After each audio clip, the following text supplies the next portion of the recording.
Video को like करें, channel को सब्सक्राइब कर लें और नोटिफिकेशन बेल आइकन पर प्रेस कर लें। हेलो, वेलकम डियर स्टूडेंट्स, बाल क्लासेस पर फिर से आप सभी का स्वागत है। और आज की हमारी क्लास रहेगी रेशनल नंबर यानी कि परिमेय संख्याओं की। ठीक है, क्लास 9th के लिए हमने ये बेच शुरू किया है। तो जो बच्चे क्लास 9th के लिए तैयारी कर रहे हैं और अभी क्लास 8th में हैं, नवोदय विद्यालय में अपने जाने के लिए तैयारी कर रहे हैं, तो वो इस क्लास को फुल अच्छे से ज्वाइन कर सकते हैं। उनके लिए काफ़ी बेनिफिट देने वाली क्लास है। और जो क्लास 8th में बच्चे हैं उनके लिए भी काफ़ी ये बेनिफिट देने वाली चीज़ें हैं। कॉन्सेप्ट आपके सारे क्लियर हो जाएंगे यहाँ पर। ठीक है, तो फुल कोर्स की ये सीरीज रहेगी जिसका पार्ट फर्स्ट आज हम करने वाले हैं। तो वीडियो में आगे बढ़ने से पहले सभी बच्चे आप चैनल को सब्सक्राइब कर दो और ये नोटिफिकेशन बेल आइकन जो आ रहा है घंटी का बटन, उस पर क्लिक कर दो ताकि अगली वीडियो का नोटिफिकेशन सबके पहले आपको मिले। ठीक है, और इस वीडियो को अपने सभी दोस्तों तक शेयर कर दो जो कि आपके साथ मिलकर के तैयारी कर रहे हैं, और लाइक और शेयर जरूर कर दो फटाफट से। ठीक है, वीडियो में आगे बढ़ने से पहले आपको एक काम करना है कि इसको शेयर जरूर कर देना है अपने सभी दोस्तों के साथ में। ठीक है, मैं हूं आपका एजुकेटर श्याम राजपूत। तो हम आपको आज से क्लास देने वाला है, तो आप बिल्कुल नोट्स बना के तैयार हो जाएं और ध्यान से क्लासों को समझें। ठीक है, बढ़ते आगे एक मोटिवेशन कोट के साथ में हम आज क्लास की शुरुआत करते हैं। लिखा गया है, सफलता की कोई संजीवनी नहीं है, यह तो सिर्फ मेहनत का फल होता है। ठीक है, यानी कि अगर आपको सफल होना है, सक्सेस होना है, तो इसके लिए आपको क्या करना पड़ेगा, मेहनत करनी पड़ेगी। ठीक है, ऐसा कोई नहीं है कि आपको संजीवनी बूटी ला करके कोई खिला देगा तो उससे आप फटाफट से अपना सिलेक्शन ले लोगे, ऐसा नहीं होता है। आपको मेहनत करनी पड़ेगी और मेहनत करने के बाद में आपका सिलेक्शन जरूर होगा। ठीक है, फिर आपका 100% सिलेक्शन जरूर होगा। और आप हमारे साथ अगर बने रहिए, सारे अगर आपने कॉन्सेप्ट अच्छे से समझे तो आपका सिलेक्शन बिल्कुल होगा। ठीक है, तो मुझे लगता है सभी बच्चों ने यहाँ तक लाइक कर दिया होगा और वीडियो को शेयर भी कर दिया होगा। इसी के साथ बढ़ते हैं हम हमारे फर्स्ट टॉपिक की तरफ और जानते हैं रेशनल नंबर क्या होते हैं, इसके बारे में क्या क्या डिटेल्स हमको समझनी चाहिए, सभी चीज़ें हम यहाँ पे अच्छे से समझेंगे। तो आप तैयार हो जाइए। देखो, रेशनल नंबर क्या होते हैं, पहले तो हम इसकी डेफिनेशन समझेंगे, उसके बाद में आगे की चीज़ें हम समझेंगे। ठीक है, तो रेशनल नंबर्स को हिंदी में बोला जाता है परिमेय संख्याएं। तो रेशनल नंबर्स का मतलब हो जाए परिमेय संख्याएं। ये तो आपको क्लियर हो गया बात। अब इसमें देखो क्या होता है, रेशनल नंबर्स को क्या इसकी डेफिनेशन होती है। Numbers that can be represented in the form of p upon q where q is not equal to 0 are known as a rational number। ठीक है, इसको मैं अभी अच्छे से एक्सप्लेन कर दूंगा आपको, आप ध्यान से समझते रहें। ठीक है, वीडियो को लास्ट तक जो बच्चा देखेगा उसको पूरा रेशनल नंबर आज क्लियर होने वाले हैं। अब इसमें हिंदी में लिखा गया है वो संख्याएं जिन्हें p अपॉन q के रूप में दर्शाया जा सकता है जहां q शून्य के बराबर नहीं है, परिमेय संख्याएं कहलाती है। ठीक है, मतलब कहने का मतलब यह है कि कोई भी नंबर है, अगर उसको मैं p अपॉन q इस तरीके से लिख दूंगा, ठीक है, p अपॉन q के रूप में लिख दूंगा, और क्या होगा, q is not equal to 0, यानी कि q किसके बराबर नहीं होगा, 0। q की जो वैल्यू होगी वो 0 नहीं होगी कभी भी। ठीक है, लाइक एग्जांपल में लिख सकता हूँ यहाँ पे 2 अपॉन 3। ठीक है, तो p हमारा हो जाएगा 2 और q हो जाएगा हमारा 3। ठीक है, आप ये लिख सकते हो 1 अपॉन 2 लिख दोगे, ये भी एक रेशनल नंबर हो जाएगा, यानी कि परिमेय संख्या हो जाएगी। 4 अपॉन 5 लिख दोगे, ये भी क्या होगी, परिमेय संख्या हो गई। लेकिन अगर आपने ऐसे लिख दिया, जैसे कि आप लिख दिया आपने 2 अपॉन 0, तो ये एक रेशनल नंबर नहीं हो सकता, क्योंकि इसका जो भी वैल्यू आएगी वो इनफाइनाइट आएगी। ठीक है, अनंत आएगी, इसकी कोई वैल्यू हम फाइंड नहीं कर सकते, काफी तक जाएगी आगे तक, तो ये वैल्यू हम फाइंड नहीं कर सकते, ये क्या नहीं होगा, रेशनल नंबर नहीं होगा। लेकिन अगर ऊपर 0 आ जाता है, नीचे कोई संख्या आ जाती है, तो ये भी एक रेशनल नंबर हो जाएगा। ठीक है, क्योंकि इसकी वैल्यू क्या आएगी आपके सामने, 0, और 0 एक रेशनल नंबर होता है। तो ये बात आपको मुझे लगता है सभी बच्चों को क्लियर हो गई होगी कि रेशनल नंबर वो नंबर होते हैं जिसको p अपॉन q के रूप में लिखा जाता है, और q की जो वैल्यू होती है वो 0 नहीं होती है कभी भी। ठीक है, q की वैल्यू क्या नहीं होगी, कभी भी 0 नहीं होगी, तो वो सभी रेशनल नंबर कहलाएंगे। ठीक है, अब इसमें रेशनल नंबर्स में कुछ प्रॉपर्टियां होती है, वो प्रॉपर्टियां कौन कौन सी प्रॉपर्टियां रेशनल नंबर को फॉलो करती है या नहीं करती, वो सभी हम आगे समझेंगे। तो इसके लिए आगे बढ़ते हैं अब हम और जानते हैं फर्स्ट प्रॉपर्टी यानी कि क्लोजर प्रॉपर्टी। क्लोजर प्रॉपर्टी में जानते हैं रेशनल नंबर्स में कैसे यूज करेंगे। तो closure property of rational numbers under addition, यानी कि जोड़ने के लिए जो रेशनल नंबर में प्रॉपर्टी लगेगी कौन सी, क्लोजर वाली, वो किस तरीके से लगेगी। तो पहले आप थोड़ा सा इसको समझ लेते हैं, मैं आपको पूरा एक्सप्लेन कर दूंगा अच्छे से, पर एक बार डेफिनेशन जरूर हम समझ लेते हैं। लिखा गया है, the sum of any two rational numbers will always be a rational number. ठीक है, example, if a and b are any two rational numbers a plus b will be a rational number। कहने का मतलब ये है कि दो rational number, कोई भी रेशनल नंबर हो सकते हैं वो, ठीक है। अगर दोनों रेशनल नंबर को मैंने जोड़ा तो मेरे को जो रिजल्ट मिलेगा वो भी क्या आएगा, एक रेशनल नंबर निकल करके आएगा, ठीक है। अब यहाँ ए बी लिखा गया है, इसको मैं और अच्छे से एक्सप्लेन आपको करके बता देता हूँ। जैसे कि ए अपॉन बी कोई नंबर है, यहाँ मैंने लिखा है ए अपॉन बी प्लस कोई एक और नंबर मैंने लिया सी अपॉन डी, ठीक है। तो ये रेशनल नंबर हो गया, क्योंकि हम रेशनल नंबर किस में पढ़ते हैं, जो पी अपॉन क्यू की फॉर्म में लिखे जाते हैं इस तरीके से। तो अगर इनको मैं जोड़ दूंगा तो मुझे जो मिलने वाली संख्या है, इसका रिजल्ट जो भी आएगा वो पी अपॉन क्यू मिलेगा, ठीक है। फॉर एग्जाम्पल आपको यहाँ पे लिख दिया मैंने जैसे 2/3 और इसमें मैंने 1 यहाँ जोड़ दिया आपके लिए 4/3। दोनों रेशनल नंबर है, ये भी रेशनल नंबर है, ये भी रेशनल नंबर है। अगर इनको मैं दोनों को जोड़ दूंगा तो मुझे क्या मिलेगा यहाँ पे 6/3। तो ये भी क्या निकल के आया, ये भी एक रेशनल नंबर निकल करके आया है, ठीक है। बात क्लियर हो गई, आपको समझ में आ गया होगा कि दो रेशनल नंबर को जब जोड़ने के बाद में जो इनका रिजल्ट आता है वो भी क्या आएगा, एक रेशनल नंबर निकल करके आएगा, ठीक है। ये किसके लिए थी, ये एडिशन के लिए थी। अब closure property of rational number under subtraction, यानी कि सब्ट्रैक्शन माइनस के लिए हम चेक करते हैं इस चीज को। अब इसमें देखो ध्यान से, वही हमको डेफिनेशन एक बार समझनी पड़ेगी।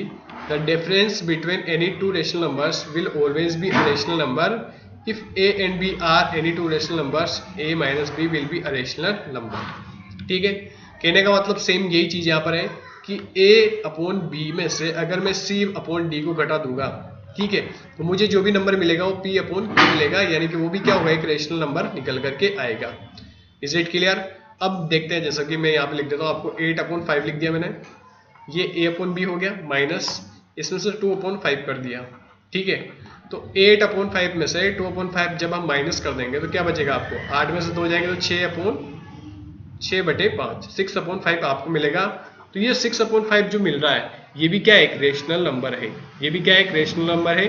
तो क्लोजर प्रॉपर्टी यहाँ पर भी फॉलो हो रही है, ठीक है। बात क्लियर? तो क्लोजर प्रॉपर्टी एडिशन में फॉलो होती है और सब्ट्रैक्शन में भी फॉलो होती है रेशनल नंबर में। आगे बढ़ते हैं, अब हम जानते हैं इसका closure property of rational numbers under multiplication, यानी कि मल्टीप्लाई वाली चीजों में हम चेक करते हैं, मल्टीप्लाई वाली संख्याओं में इसको हम चेक करते हैं। इसको देख लेते हैं एक बार।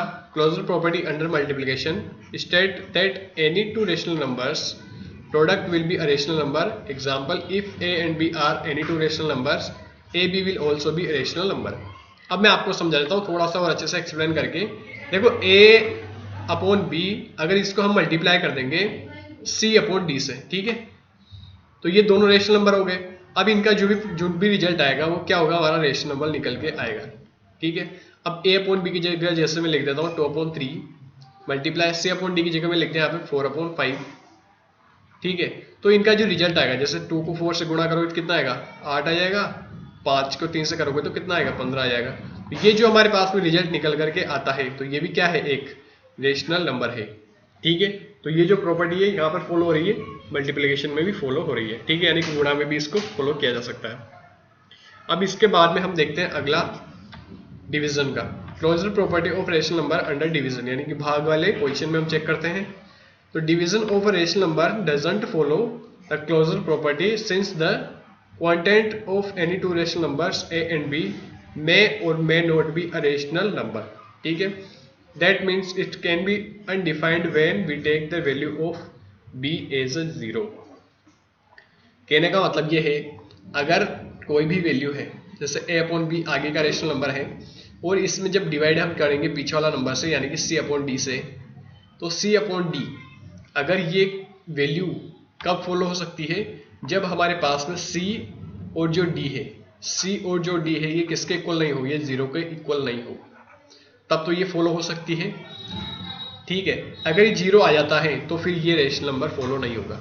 बात क्लियर आपको, ठीक है। इनका फिर प्रोडक्ट पी अपॉन क्यू नहीं आएगा, बिकॉज क्योंकि अगर ये सी अपॉन डी 0 आ गया तो फिर ये वैल्यू, ये जो रूल है ये फॉलो नहीं हो सकता, ठीक है। तो बात क्लियर हो गई आपको, अगर ये 0 नहीं है तो फॉलो हो सकता है और नहीं है तो फॉलो नहीं होगा, ठीक है ना। तो ये चीज आपको क्लियर हो गई होगी, ध्यान से इसको आप दोबारा पढ़ लेना, तब आपको और अच्छे से क्लियर हो जाएगी, ठीक है। सी अपॉन डी वैल्यू 0 नहीं होनी चाहिए, और 0 है तो फिर ये फॉलो नहीं होगा, 0 नहीं है तो फॉलो हो जाएगा, ठीक है। यहाँ पे लिखा है मे और मे नोट, मे का मतलब हो भी सकता है और मे नोट यानी कि नहीं भी हो सकता। तो हो कब सकता है, जब 0 नहीं हो, और कब नहीं होगा, जब 0 होगा, ठीक है। आगे बढ़ते हम अगली प्रॉपर्टी जानते हैं हम, प्रॉपर्टी आती है commutative property for rational numbers. अब ये जो प्रॉपर्टी है इसको ध्यान से समझो, ये क्या क्या फॉलो होती है। The commutative property state that changing the order of the operands does not change the result.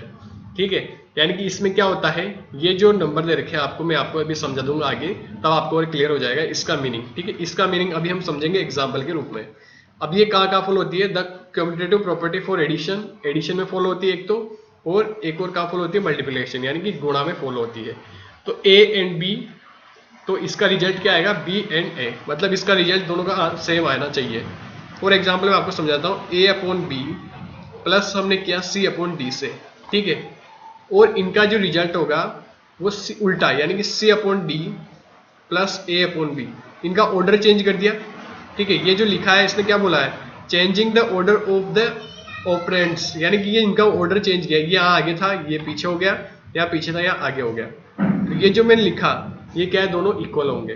ठीक है, जैसे कि लिख दिया 2/3 प्लस 1/3 इक्वल टू 1/3 प्लस 2/3। बात क्लियर आपको। अगर मैं इनको करूंगा तो इनकी इसकी वैल्यू भी कितना आएगी, 3/3, और इसकी वैल्यू भी हमको मिलेगी 3/3, यानी कि दोनों की वैल्यू क्या निकल के आएगी, 1 इक्वल टू 1। ठीक है, तो ये क्या हो गई, प्लस ये कौन सी वाली हो गई, एडिशन वाली प्रॉपर्टी हो गई। लेकिन यही प्रॉपर्टी हम जब माइनस में फॉलो करेंगे, यानी कि सब्ट्रैक्शन में, तो वहां पर ये फॉलो नहीं होगी। ठीक है, ये वहां पर फॉलो नहीं होगी। आप ये चीज करके देख लेना, यानी कि इस प्लस की जगह आप क्या रख के देखोगे, माइनस रख के देख लोगे। अब मल्टीप्लिकेशन में भी ये फॉलो होती है, तो जहां जहां ये फॉलो होती है वहां वहां का रूल हम चेक कर लेंगे। जैसे कि ए अपॉन बी को मल्टीप्लाई किससे करूंगा मैं, सी अपॉन डी से, तो क्या निकल के आएगा, सी अपॉन डी को अगर मैं मल्टीप्लाई कर दूंगा ए अपॉन बी से, तो सेम रिजल्ट हमको मिलेगा। जैसे कि मैं यहाँ लिख सकता हूँ, आप समझ जाओगे इस चीज को, तो बहुत आसान है। 1/2 को मैं मल्टीप्लाई किया मैंने 1/3 से, और वापस 1/3 को मल्टीप्लाई कर दिया मैंने 1/2 से, तो करने के बाद क्या आएगा, 1/6 इक्वल टू 1/6। ठीक है, तो ये कहाँ फॉलो होती है, केवल एडिशन में और मल्टीप्लिकेशन में, मतलब जोड़ और गुणा में फॉलो होती है ये वाली प्रॉपर्टी। ठीक है, बात क्लियर आपको। बाकी ये सब माइनस में और डिवीजन में फॉलो नहीं होती है, तो हम उसको नहीं पढ़ेंगे, जो फॉलो हो रहा है उसको हम पढ़ लेते हैं। आगे बढ़ते हैं अब हम associative property for rational numbers. अब एसोसिएटिव प्रॉपर्टी को ध्यान से देखो, ये कहाँ फॉलो होती है। इसकी डेफिनेशन है, rational numbers follow the associative property for addition and multiplication, यानी कि ये भी कहाँ फॉलो होती है, केवल आपके एडिशन और मल्टीप्लिकेशन में दो ही जगह फॉलो होती है। तो हम भी यहाँ पर दो ही चीजें पढ़ेंगे। अब ध्यान से देखो, इसमें suppose x, y and z are rational, then the addition x plus Y plus Z और x plus Y plus Z. पहले हम एडिशन वाला चेक कर लेते हैं, फिर मल्टीप्लाई वाला भी चेक करेंगे। यानी कि x प्लस ब्रैकेट लगेगा y प्लस जेड होगा, इस तरीके से। ये किसके इक्वल होगा हमेशा, ये होगा आपके x plus Y bracket plus Z के। यानी कि यहाँ पीछे वाली संख्या को हमने ब्रैकेट में रखा था, और यहाँ पर आगे वाली संख्या को हमने ब्रैकेट में रखा है। तो जैसे कि हम कह सकते हैं 2 प्लस एक्स वाई जेड की वैल्यू हम कुछ भी ले सकते हैं, 3 प्लस 4। ठीक है, एग्जाम्पल के रूप में।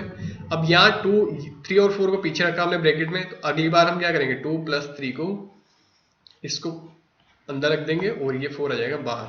तो इनकी जो भी वैल्यू आएगी वो क्या आएगी, इक्वल आएगी। जैसे कि आप 4 और 3 करोगे तो 7, 7 और 2 हो जाएगा 9। यहाँ पर 3 और 2 5, 5 और 4 9 होते हैं, तो ये दोनों क्या होंगी, सेम होगी। अब यही चीज हम समझेंगे किसमें, मल्टीप्लिकेशन में, यानी कि गुणा में।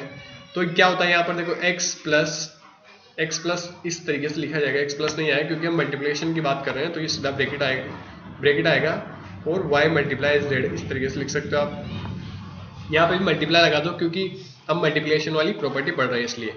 अब यहाँ क्या होगा, x मल्टीप्लाई y, फिर ब्रैकेट लग जाएगा।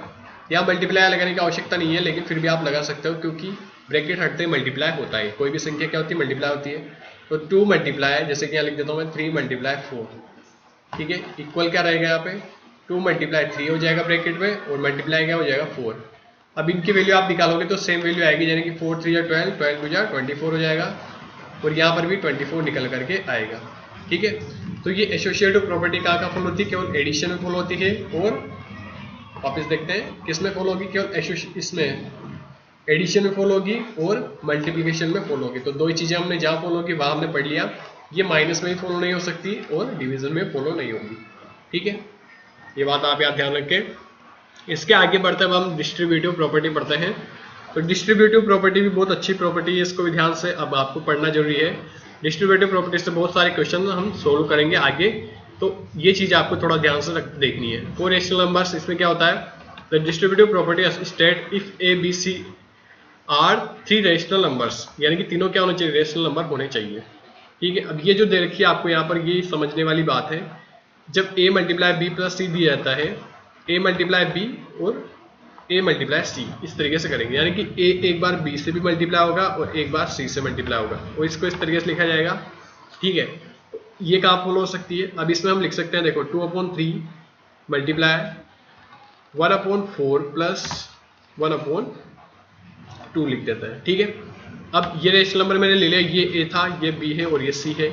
अगली बार हम क्या करेंगे, इसको इससे मल्टीप्लाई करेंगे और इस नंबर को इससे मल्टीप्लाई करेंगे। तो 2/3 को मल्टीप्लाई किससे करेंगे हम, 1/4 से, प्लस 2/3 को मल्टीप्लाई करेंगे हम किससे, 1/2 से। ठीक है, तो जब इसका रिजल्ट और इसका रिजल्ट क्या आने वाला है, सेम आने वाला है। जैसे कि हम इसको सोल्व करेंगे तो 4 और 2 का एलसीएम लेंगे, 4 और 2 का एलसीएम आएगा 4 और यहाँ पर आएगा 1 + 2। ठीक है, और मल्टीप्लाई क्या रहेगा आपके पास में, 2/3। आप सोल्व कर सकते हो ये चीज़, तो क्योंकि बोर्ड मास वाला नियम, अगर आप सभी बच्चों ने बोर्ड मास वाली क्लास नहीं देखी है तो उसको जाके देख लेना, आपको मिल जाएगी प्लेलिस्ट में, पुरानी क्लास में आप जाके उसको देख सकते हो। ठीक है, और क्लास 6 के बच्चों के लिए जब मैंने नंबर सिस्टम जो पढ़ाया था उसको आप जरूर पढ़ लें, क्योंकि रेशनल नंबर के पहले वो नंबर सिस्टम आपको पता होना जरूरी है। तो नंबर सिस्टम वाली क्लास जिस बच्चे ने नहीं देखी है वो जाकर के देख लें, क्योंकि इसके पहले वाला सबसे पहले कॉन्सेप्ट नंबर सिस्टम का आता है, उसके बाद में आप रेशनल नंबर का आपके सिलेबस में आता है। ठीक है, तो इसको आप सोल्व करोगे तो कितना आएगा, देखो 2 और 1 3, 3 को 2 से कर दोगे तो 6, और 4 को 3 से करोगे कितना आएगा, 12। ठीक है, अब क्या इस तरफ भी हमको ये रिजल्ट मिलता है, तो हम करके देख लेते हैं। 2 को 1 से मल्टीप्लाई करोगे 2, 3 और 4 होते हैं 12, प्लस 2 को 1 से करोगे 2, 3 और 2 6 हो जाएंगे। अब इनका देखते हैं हम क्या आने वाला, इनका एलसीएम आएगा 12, 12 का टेबल में दोगे तो एक बार और ऊपर 2 आ जाएगा, 6 की टेबल 12 में 2 बार, 2 को 2 से करोगे तो 4, तो 4 और 2 6/12। ठीक है, तो दोनों आपस में क्या इक्वल रहेंगे ये, तो यहाँ पर भी ये फॉलो हो जाएगी डिस्ट्रीब्यूटिव प्रॉपर्टी। ठीक है, तो ये किस में फॉलो होती है, केवल प्लस में फॉलो होती है, इसलिए हमने इसको रख दिया। और अगर कहीं माइनस आ जाता है तो हम उसको इस जगह से करेंगे, a multiply b, b minus c, इस तरीके से भी लिख सकते हो आप। तो इसको मैं बता देता हूँ, a multiply b minus a multiply c. ठीक है, तो ये किसके लिए होगी, ये सब्ट्रैक्शन के लिए हो जाएगी, सेम चीज। क्लियर हो गई आप सभी बच्चों के, ये चीज माइनस के लिए हो जाएगी। आगे बढ़ते अब हम अगली देखते हैं क्या चीज होती है नेक्स्ट। अगला है इनवर्स प्रॉपर्टी। ये चीज आपको पता होना चाहिए, इनवर्स प्रॉपर्टी। इनवर्स प्रॉपर्टी में क्या होता है, इनवर्स प्रॉपर्टी होती है for a rational number X Y the additive inverse is minus X Y. यानी कि इनवर्स प्रॉपर्टी में दो चीज होती है, एक तो एडिटिव इनवर्स और मल्टीप्लिकेशन इनवर्स। एडिटिव में क्या होता है, एडिटिव में होता है कि एक्स वाई कोई नंबर अगर आपको रेशनल नंबर दे रखा है तो एडिटिव इनवर्स इसका होगा माइनस एक्स वाई। ठीक है, इसका इनवर्स बताया गया है, तो इसका इनवर्स क्या निकल के आएगा, माइनस एक्स वाई। ठीक है, और वही ये तो किस में हो गया, ये तो एडिटिव में हो गया है।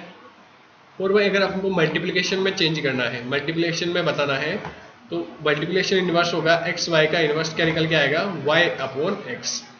ठीक है, इसका क्या निकल के आएगा, इसका उल्टा हो जाएगा, यानी कि y ऊपर x का आ जाएगा आपके नीचे।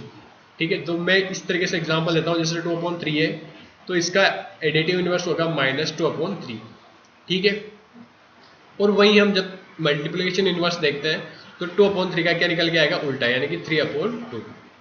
ठीक है, बात क्लियर आपको। इसका इनवर्स, ये इनवर्स बताया गया है, मैंने ये इनवर्स बताया है, तो मुझे लगता है ये आपको क्लियर हो गया होगा, एडिटिव इनवर्स और मल्टीप्लिकेशन इनवर्स। ये तो बहुत आसान वाली चीज़ थी, इसका आप आराम से समझ सकते हो। आपको अगर कहीं पे भी थोड़ा सा कंफ्यूजन है तो नीचे कमेंट बॉक्स में कमेंट कर देना, और अगर सब कुछ क्लियर है तो आप क्या लिखोगे लास्ट में, यस क्लियर, ऑल क्लियर लिख देना, ताकि पता लग जाए सभी बच्चों के सारे कॉन्सेप्ट क्लियर हो गए हैं। ठीक है, इसके आगे की बातें हम क्लास में जानेंगे। अगली क्लास में जानने से पहले अब देखो, आपको एक इरेशनल नंबर यानी कि अपरिमेय संख्याएं भी जान लेना जरूरी है, क्योंकि रेशनल नंबर हमने पढ़ लिए, लेकिन अपरिमेय संख्याएं भी आपको पता होनी चाहिए कि क्या होती है।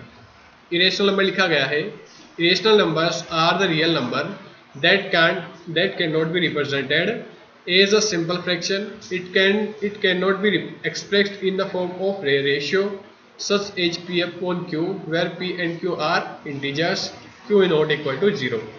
यानी कि अपरिमेय संख्या में वास्तविक संख्या होती है जिन्हें एक साधारण भिन्न के रूप में प्रदर्शित नहीं किया जा सकता, इसे अनुपात के रूप में व्यक्त नहीं किया जा सकता, और जैसे कि P upon Q जहाँ P और Q पूर्णांक है, Q not equal to 0, Q 0 के बराबर नहीं है।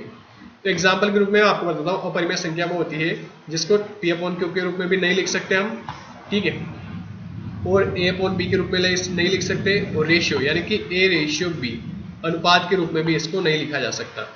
तो जैसे वो होती कैसे है, वो अपरिमेय संख्या वो होती है जैसे कि रूट में आएगा आपके 5।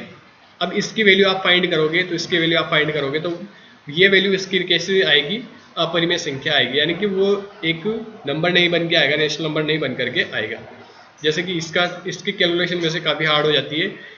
रूट में 21 ले लिया, अंडर रूट के अंदर में 21 ले लिया, तो इसकी भी वैल्यू आप फाइंड करोगे तो काफ़ी अलग आएगी, मतलब ये नहीं आएगी, रेशनल नंबर नहीं बन सकता उसका, ठीक है। तो ऐसी कोई ऐसी भी संख्या जिसका रूट नहीं निकाला जा सकता, अपरिमेय संख्या हो जाती है वो, तो ये अपरिमेय संख्या होती है, ठीक है। और आपने एक पाई देखा होगा इस तरीके से, पाई भी क्या है, एक अपरिमेय संख्या है, ठीक है, क्योंकि इसकी भी जो वैल्यू आती है वो काफ़ी लंबी, पॉइंट के बाद में काफ़ी लंबी तक चलती रहती है, ठीक है। तो बात क्लियर हो गई आपको कि पाई भी एक अपरिमेय संख्या है, और यहाँ पर ये जो संख्या है ये भी क्या है, अपरिमेय संख्या है। तो अपरिमेय संख्या समझ में आ गई होगी आपको कि जिसको P upon Q के रूप में नहीं लिखा जा सकता, वो अपरिमेय संख्याएं होती है, ठीक है। आगे बढ़ते हैं अब हम। तो देखो आज की क्लास हमारी यहीं तक थी। आपको आज की क्लास कैसी लगी? अगर अच्छी लगी है तो वीडियो को लाइक और शेयर करके जरूर बताएं मुझे, नीचे कमेंट बॉक्स में कमेंट करके बताएं, क्योंकि अगर आपका सपोर्ट रहा तो ये क्लासें पूरी क्लास का पूरा कोर्स करवाया जाएगा, और अगर आपकी तरफ से कोई सपोर्ट नहीं रहा तो ये क्लासों को फिर ऑफ कर दिया जाएगा, ठीक है, क्योंकि आपके ऊपर डिपेंड है, आपके लिए क्लासें बनाई जा रही है, और अगर आपका सपोर्ट मिलेगा तो क्लासें कंटिन्यू रहेगी, ठीक है। तो वीडियो को लाइक और शेयर करके जरूर बताएं, पता लगेगा मुझे कि आपको बहुत अच्छी क्लास लग रही है। और कोई डाउट अगर आपको रहता है मन में तो उसको आप नीचे कमेंट बॉक्स में कमेंट जरूर कर देंगे, ठीक है। और चैनल को सब्सक्राइब अभी तक नहीं किया जिन बच्चों ने सब्सक्राइब कर लो, और बेल आइकन पे जरूर प्रेस कर लो ताकि अगली वीडियो का नोटिफिकेशन आपको सबके पहले मिले, ठीक है। तो मिलता मैं आपसे अगली वीडियो में, तब तक के लिए आप खुश रहिए, अपनी तैयारी को मजबूत करते रहिए। Thanks for watching.